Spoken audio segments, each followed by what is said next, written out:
Assalamualaikum warahmatullahi wabarakatuh.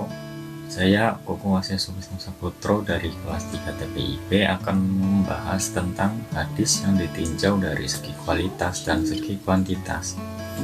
Dalam perkembangannya, hadis tentunya tidak dapat seluruhnya dapat dipercaya begitu saja. Hadis harus benar-benar berasal dari sumber atau rawi yang dapat dipercaya kesahihannya. Oleh karena itu, saya akan sedikit menjelaskan tentang hadis yang dilihat dari segi kualitasnya. Yang pertama adalah hadis sahih. Hadis sahih adalah hadis yang sanadnya bersambung sampai Nabi dan diriwayatkan oleh orang-orang yang adil dan dhabit, serta tidak terdapat kejanggalan atau syadz dan cacat atau hilang.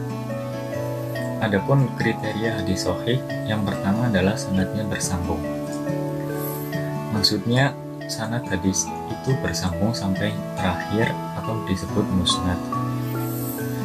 Kriteria yang kedua adalah seluruh periwayat dalam hadis bersifat adil. Yang dimaksud periwayat adil adalah periwayat yang memenuhi syarat sebagai berikut: beragama Islam, mukallaf, melaksanakan ketentuan agama, dan memelihara kehormatan dirinya. Kriteria yang ketiga adalah seluruh periwayat dalam hadis bersifat dhabit. Arti dhabit di sini ialah mempunyai ingatan dan hafalan yang sempurna. Ia memahami dengan baik apa yang diriwayatkannya serta mampu menyampaikan hafalan itu kapan saja.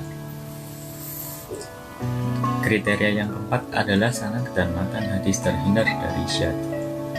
Matan hadis dinyatakan mengandung syadz apabila periwayat yang meriwayatkan hadis tersebut sebenarnya terpercaya, namun menyalahi periwayat-periwayat lain yang lebih tinggi.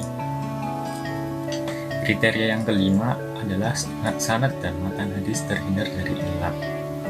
Ilat adalah sifat tersembunyi yang mengakibatkan hadis tersebut cacat dalam penerimaannya.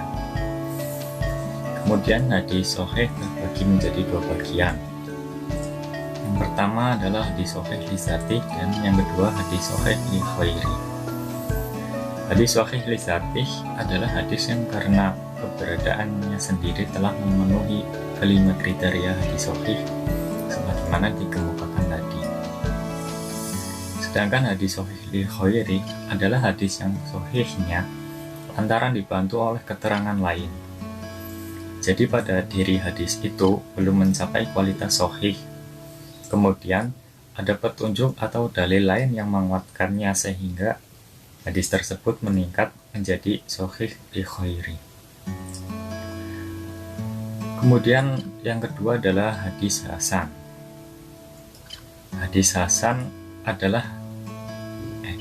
dan hadis sahih pada prinsipnya sama. Adapun perbedaannya terdapat pada kedabitan periwayat. Dengan demikian dapat diketahui bahwa kriteria hadis hasan adalah sanadnya bersambung, para periwayat bersifat adil, di antara periwayat terdapat orang yang kurang dhabit, sanad dan matan terhindar dari syadz dan ilat. Hadis hasan terbagi menjadi dua, yaitu hasan li dzatih dan hasan li ghairi. Hasan li dzatih adalah hadis yang mencapai derajat hasan dengan sendirinya.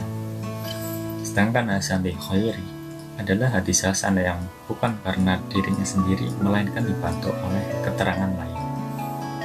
Yang ketiga adalah hadis dhaif. Secara bahasa, dhaif artinya lemah atau gagal.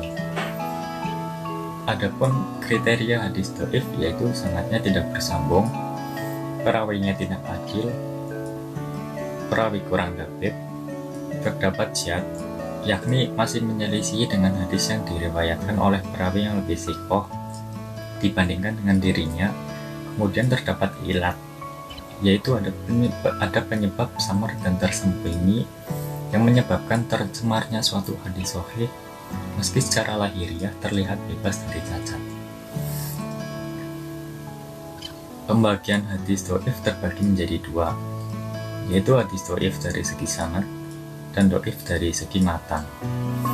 Dhaif dari segi sanad berupa hadis mu'allaq, yaitu hadis yang rawinya digugurkan di awal sanad secara berturut-turut. Kemudian hadis mursal, yang bahwasannya dimungkinkan yang gugur ada yang selain sahabat sehingga derajatnya menjadi dhaif.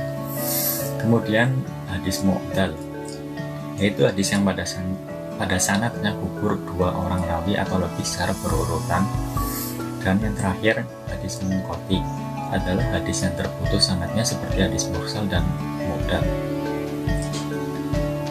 Lalu dhaif dari segi matan berupa hadis syadz, yaitu hadis yang diriwayatkan perawi maqbul tapi menyelisih perawi yang lebih utama darinya. Kemudian hadis mudraj, yaitu seorang perawi memasukkan sebagian ucapannya pada hadis Rasulullah Shallallahu Alaihi Wasallam seperti ucapan sahabat atau orang sesudahnya. Lalu perawi yang menerima hadis itu meriwayatkannya dengan tambahan lafal tanpa ada pemisahan. Maka bercampurlah antara hadis Rasul dengan ucapan perawi dalam satu redaksi hadis. Kemudian hadis maklub, yaitu hadis yang terbalik sebagian matanya atau nama perawi pada sanadnya. Kemudian hadis muttorib, yaitu hadis yang diriwayatkan seorang atau banyak perawi dalam bentuk redaksi yang berbeda dengan riwayat yang masyhur, padahal sama-sama kuat sehingga tidak bisa ditarjih karena tidak mungkin dijamak. Yang keempat yaitu hadis ma'udhu. Hadis ma'udhu adalah hadis yang diciptakan atau yang dibuat-buat. Hadis ma'udhu dapat diketahui dari segi sanad dan matannya. Dari sisi sanadnya antara lain dapat diketahui apabila periwayatnya adalah kaum sindik, munafik, atau pendusta. Sedangkan dari sisi matannya, ciri-cirinya dapat dilacak apabila susunan lafadznya kacau, maknanya rusak, bertentangan dengan nas Al-Quran, bertentangan dengan hadis mutawatir, juga bertentangan dengan kaidah umum yang diambil dari Al-Quran dan hadis. Selanjutnya adalah hadis berdasarkan segi kuantitasnya. Berdasarkan dari segi kuantitasnya, hadis dibagi menjadi 2, yaitu hadis mutawatir dan hadis ahad. Yang pertama adalah hadis mutawatir, yaitu hadis yang diriwayatkan oleh orang banyak dan berdasarkan logika atau kebiasaan, mustahil mereka akan sepakat untuk berdusta. Para ulama membagi hadis mutawatir menjadi 2, yaitu mutawatir lafzi dan mutawatir maknawi.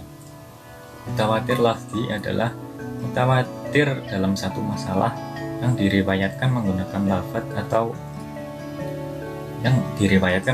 lafaz satu atau lebih namun satu makna, atau menggunakan susunan kata yang tapi satu pengertian. Sedangkan mutawatir maknawi adalah hadis mutawatir yang para perawinya berbeda dalam menyusun redaksi hadis tersebut namun terdapat kesamaan maknanya. Yang kedua adalah hadis ahad. Hadis ahad yaitu hadis yang jumlah perawinya tidak sampai pada tingkatan mutawatir. Ulama ahli hadis membagi hadis ahad menjadi 2 macam, yaitu masyhur dan khairu masyhur.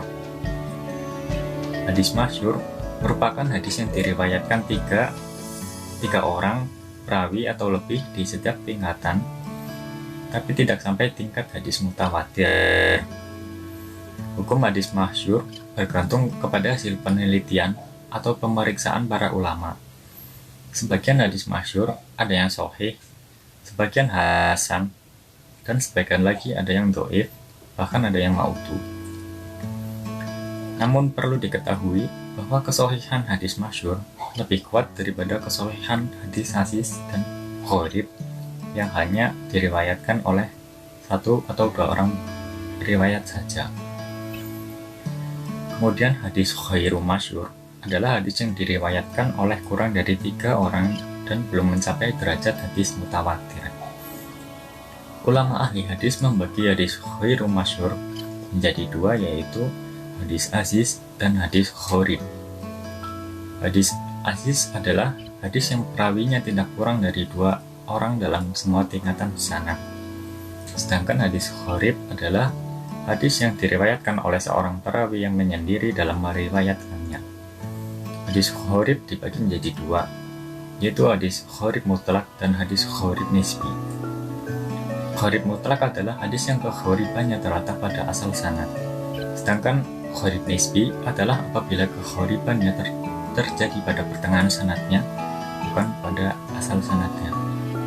Sekian pembahasan tentang hadis yang dilihat dari segi kuantitas dan kualitasnya. Terima kasih. Wassalamualaikum warahmatullahi wabarakatuh.